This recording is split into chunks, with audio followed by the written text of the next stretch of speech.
नमस्कार मित्रों, ताजा समाचार सुनने के लिए मेरे न्यूज चैनल को सब्सक्राइब कर लीजिए। आकांक्षा दुबे केस में अपराधी जो है समर सिंह, ये पकड़ा गया और इसको जेल भेज दिया गया है।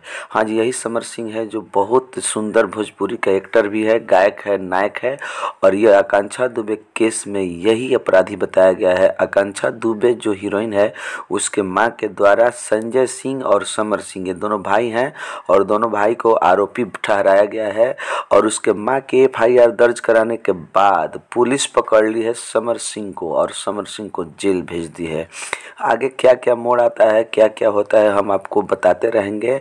लेकिन बहुत ये बुरी दर्दनाक घटना है। समर सिंह जेल में चले गए हैं और संजय सिंह को गिरफ्तारी होना है। अब देखिए होता है कि नहीं होता है, पुलिस कब तक पकड़ती है आकांक्षा दुबे के मर्डर केस में।